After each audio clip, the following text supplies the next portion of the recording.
Now we're going to go back for drilling, and we're going to select the 1/2 inch drill from our library. 1/2 inch solid drill bit. Let's leave everything at default. It is a little slow, but I adjusted the feeds and speeds, and it cut pretty well at that speed. So we're going to select our hole features. So we want to pick the top chamfer, the hole itself, and the bottom chamfer on each one, because that sets the top and bottom of the hole. If you omit the chamfer on the bottom, it will not calculate the depth of the hole correctly.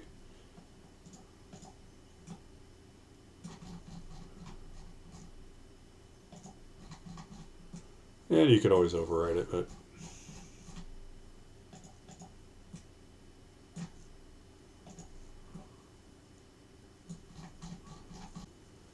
okay, we're going to go to the next tab. It's the heights tab. Stock top's fine. Feed top. We're going to go from hole top to hole bottom. We want the drill bit to break through. Okay, so we've got, it's the shoulder now. We'll take it to the full diameter. And we want to go a little deeper, so we're going to go, let's go 0.1. And so that way our drill bit is assured to go all the way through the part and clear any chips. Okay, we're going to have to watch out for this parallel. We don't want to hit the parallels. Okay, we're going to go to the next tab, and we are going to do a deep drilling cycle with full retract. Peck depth of 1/8 inch, and that's probably good. And we'll just leave that at default. And then we're going to go to collision detection. We're just going to leave that alone. Alright, so we should have our 4 drilled locations. Now they're still undersized. They're not material safe, but they're undersized. Okay, so our next operation is going to be to profile the walls on these. Okay, now let's profile those holes to bring up to size. So we're going to use a 2D contour, and we're going to select from our library the 1/4 inch end mill.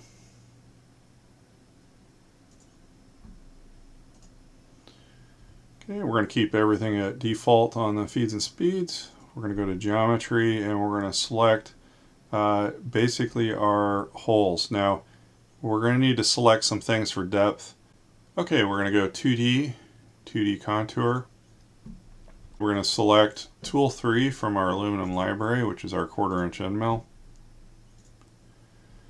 And then we're going to go to geometry tab, and we're going to select the bottom edges of the holes as if you're looking through it.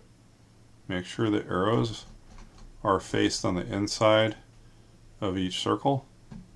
But be careful, this is not the bottom. This is just the diameter. So we're going to need to do something on the heights a little different than if the chamfer wasn't on the other side. So we're going to go to passes. We're going to go to model top on this and model top on this. And then we're not going to select the contours. We're going to go to selection. And then we're going to rotate over, and we're going to select the bottom of the model. That way it'll cut to that plane. And we want to go a little bit past, but not as much as we did with the drill bit. So we're going to go negative 0.01. Okay, 10 thousandths deeper, just to make sure we don't have any flash from cutter mismatch. And then we go to passes.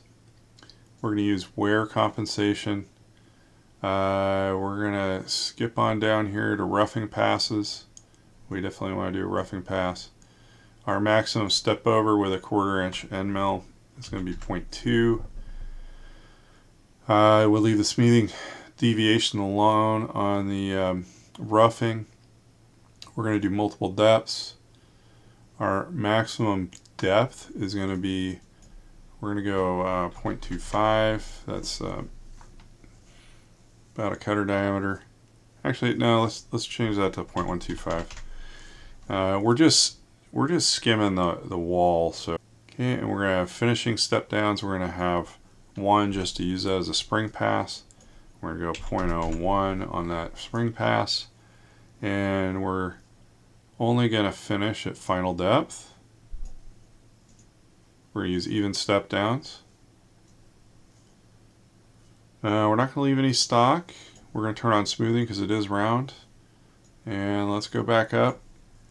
We're going to look at our parameters. Our finishing step over right now is set at 20 thousandths. Let's set that at 0.01. And our finishing feed rate, we can leave that alone. Overlap, lead and distance, fine. That's all good. Okay, let's go to the next tab, linking tab. We want to keep the tool down. We don't want it pulling out of each hole. And then we're going to do a horizontal lead-in radius. Sweep angle of 90 is fine. Linear lead-in is fine unless we run out of room in here. And we do not want to do a vertical lead-in radius. There's probably not enough room there anyway. Now we have pre-drilled these positions, so we could select pre-drills as the center of each of these holes. And that will be where it will plunge. Hit OK. So we should get a plunge, an arc in, a series of rough cuts, and then it'll finish at final depth. This is a 1/4 inch cutter, 3/4 inch length of depth. Let's double check that we got enough length of cut on our cutter.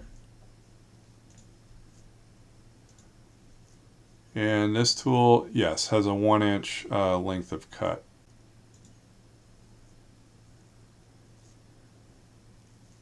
Flute length 1 inch, so we should have plenty of room for that cutter to fully clean up on a 3/4 inch deep hole. All right, we're going to hit OK. And now all we have left is the chamfer around, or countersink around each of those holes. We're going to cut that with a chamfer tool. So we're going to go to 2D chamfer. We're going to select from our aluminum library our 1/4 inch chamfer mill. We're going to leave all the feeds and speeds at default. Under geometry, we're going to select the top of these holes. Now, at the time this was recorded, this was working.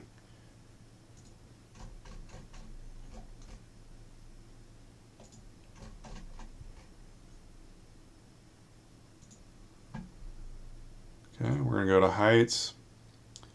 We're going to do stock top on both of the, or model top on both these.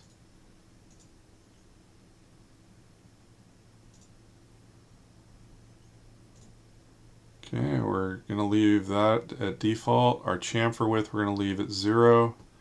Our chamfer tip offset we're going to do 80, a little bit bigger. Chamfer clearance shouldn't matter. Turn on smoothing.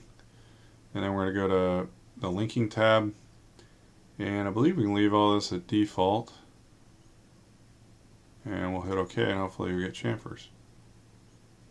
Alright, so it looks like we got a chamfer on each one. And that's it for this operation. Alright, now we're going to move on to operation 4. Okay, so for operation 4, we're going to hide operation 3 vise. And then we're going to make the operation 4 vise visible. I'm going to flip it around so we're looking at it.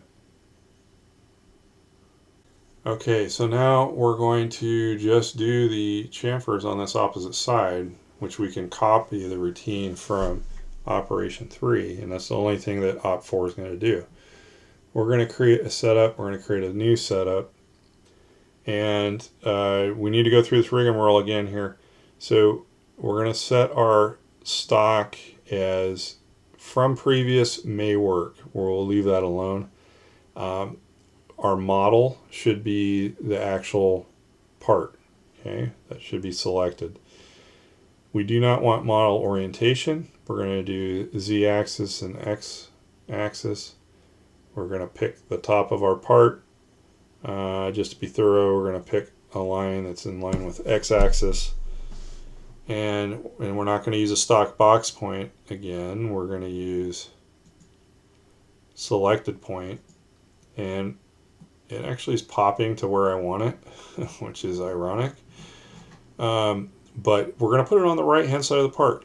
The reason being is these holes were all cut referencing this face. So we won't be able to use our stop. We'll be able to use the same parallel heights. So the Z-axis and the y-axis between op3 and 4 will be the same, but the x-axis is going to be referencing the part on the right hand side. So you just have to probe that one face, and the rest of the offset can stay the same as operation 2. Okay, so you can try to select on origin, but it looks like it's already there.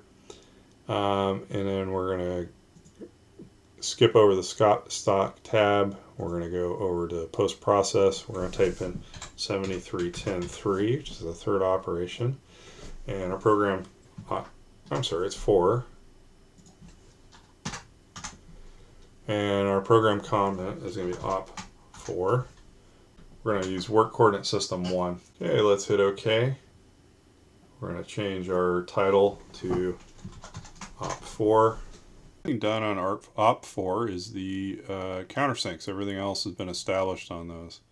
What we're going to do is go back to our chamfer routine and right click on that, and it'll allow us to do a copy, highlight op4, right click again, we can do a paste, expand op4. And it might be helpful to go ahead and collapse some of this stuff so you can see it, but so here's our chamfer routine. It needs to be generated on this new setup. So we're going to keep all the tab on the first default. We're going to clear out the geometry selections from the other side. And then we're going to select the tops of the chamfers on this side of the part. Make sure the arrows are facing on the inside of the circle. If they don't, you just pick on the arrow and it flips sides.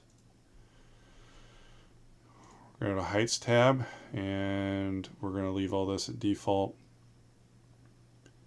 And we should be able to leave all this at default. It worked on the other side. Linking tab, leave this all at default, hit OK. Alright, we should have our chamfer cuts. And now we're on to our last operation. Okay, so what we're going to do is we're going to collapse some of this stuff down.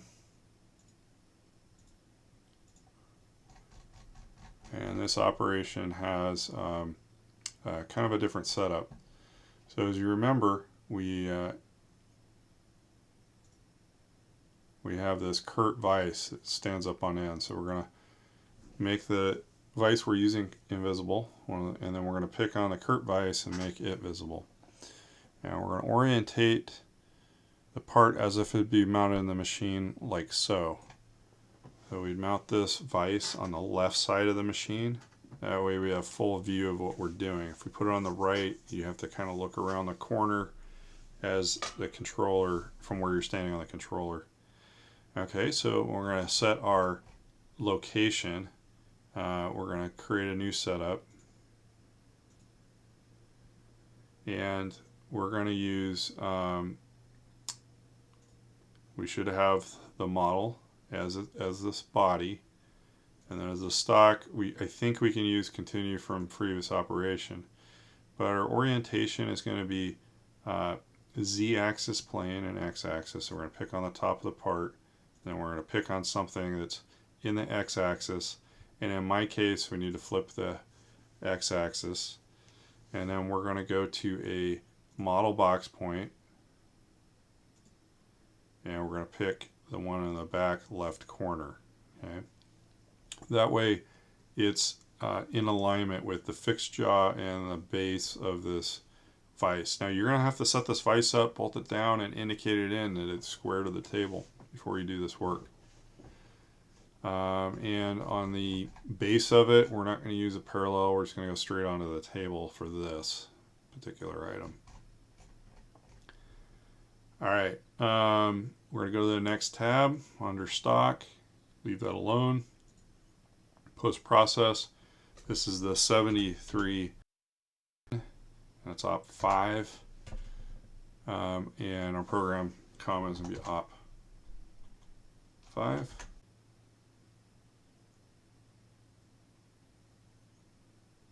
Actually, let's use work offset 2. Okay, so that's going to output G55. That way we can leave a horizontal vise and this set up at the same time. This is a good example of why we'd use multiple work offsets on the same machine. Okay, so we're going to go to OK. And once we do that, we're going to change our operation number to op5, and we want to put a note in this. I haven't been doing it on most of these, but you should do this. We're going to put note 1 is going to be WCS G55 origin top, no, back left top corner of machined part. And that's probably good. We could put clamping pressure or whatnot, but let's hit OK. All right, now what we have here is we have a tight tolerance diameter hole, and then we have a I think it's an 832 or 1032 screw hole in the bottom. Okay, so we can't just drill this and countersink it because the drill will leave a cone in the bottom that our reamer will hit.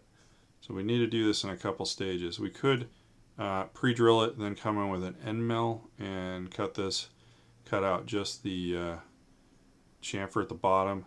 But what I'm thinking is we're just going to go straight to an end mill, leave a little bit of material for the reamer to take off, and then it will make sure that the hole's round and we'll meet our shoulder bolt cleanly. Then we'll come in and make the threaded hole. So we're going to go to 2D. We're going to do a 2D contour, and we're going to select from our aluminum library our 1/8 inch end mill.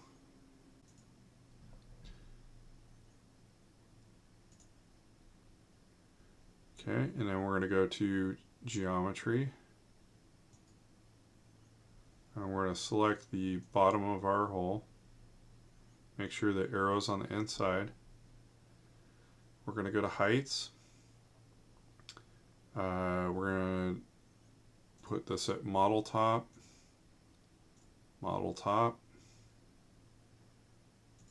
and we're going to cut to the bottom of the pocket.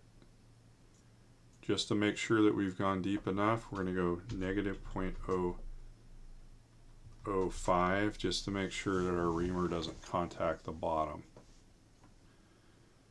Okay, we're going to go to the next step. We're going to use wear compensation, and we are going to do roughing passes. Our maximum step over is 0.0325, just because this is a small feature, and let's see if that works. That's 30 thousandths. And then we're going to do multiple depths. Our maximum roughing depth is going to be 0.062, and we're going to do one finishing step down at the bottom, and we're going to set that at 0.01, 10 thousandths. We are going to finish on every depth on this one. This is a finicky cutter. We got to get a lot of coolant down in there. It could break because the size of the hole is not very big compared to the diameter of the cutter. We're going to use even step downs. We're going to rough the final, and we're going to go to the next. Okay, stock to leave. We're actually going to leave a little bit of stock.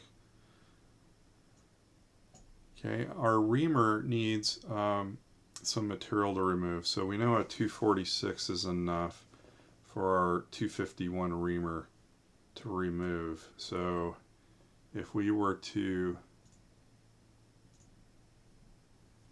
calculate this, it's our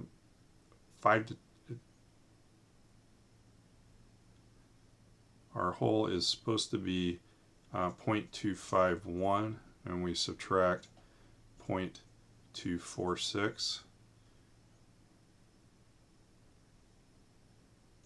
and that leaves a 5 thousandths per side or 5 thousandths total difference. So we're going to leave a couple thousandths for this cutter to remove. So our stock to leave is going to be 0.0025, and on axial we're going to go straight to the bottom. Let's turn on smoothing. Okay, and then we're going to go to the next tab, which is our linking.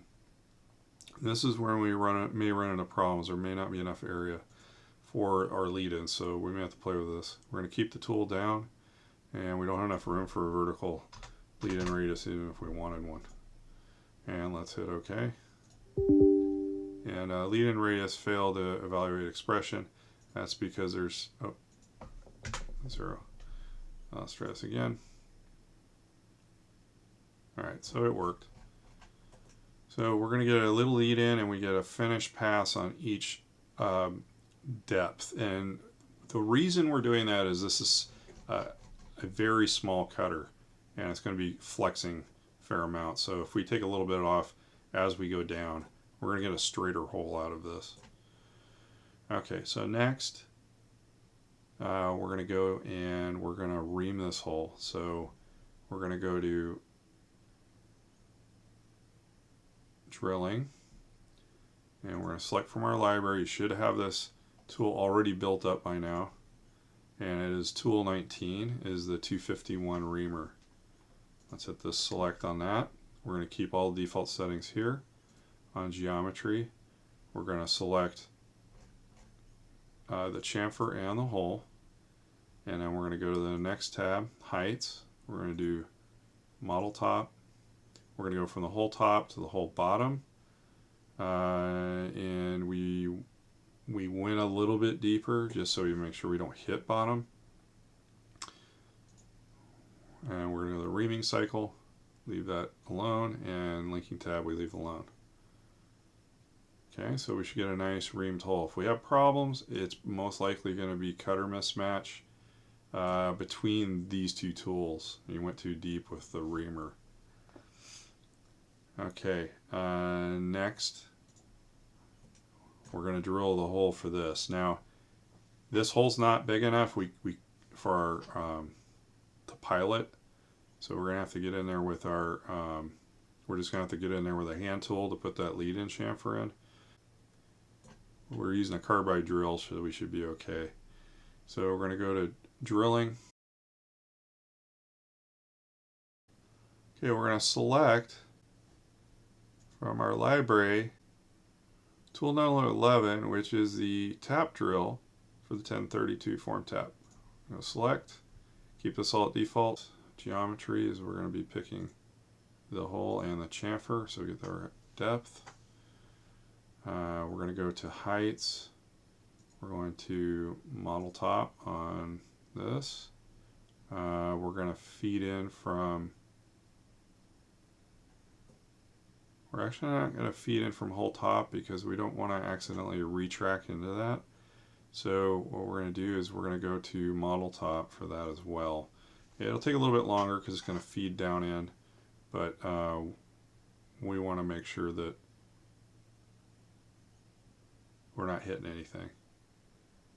Okay, and the bottom height is the bottom of the hole, but we want the tip to go deeper, and we want to go 5 times deeper than our thread. So if it's a 1032, 1 divided by 32 gives us a 32nd per thread. We're going to go 5 times deeper. That's a 156. Okay, so we're going to go 0.156. And that'll make sure that we don't hit bottom with our tap. Go to our cycle. We're going to do a deep drilling, full retract. We're going to leave all this at default. Last tab, nothing to do. Hit OK. Alright, so now we've got our drill bit. It's going to go 5 threads deeper than what our tapping is, just to make sure we have clearance in the bottom of the hole for the unformed thread. Because we need to go a little bit farther with our tap. Okay, now we're going to go with our tap. We're going to go to drilling. We're going to select from our current version of the library, and we're going to pick our form tap. We're going to select. We're going to keep default on the Keep default on our settings. I'm going to go to geometry. Again, we're going to select the chamfer and the threaded feature. We're going to go to heights.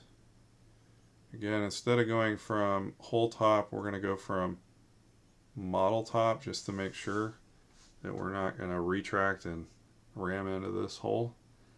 And we're going to go to whole bottom, and we're going to go deeper by 4 thread pitches. So 1 divided by 32 is a 32nd times 4 means we're going to go deeper.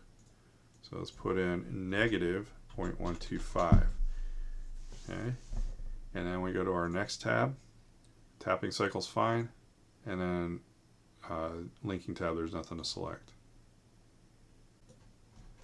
All right, congratulations. That's our first 5 setup part. It's pretty involved, a lot of work. Congratulations. Remember, you need to do setup sheets for each program and programs for each program to get full credit.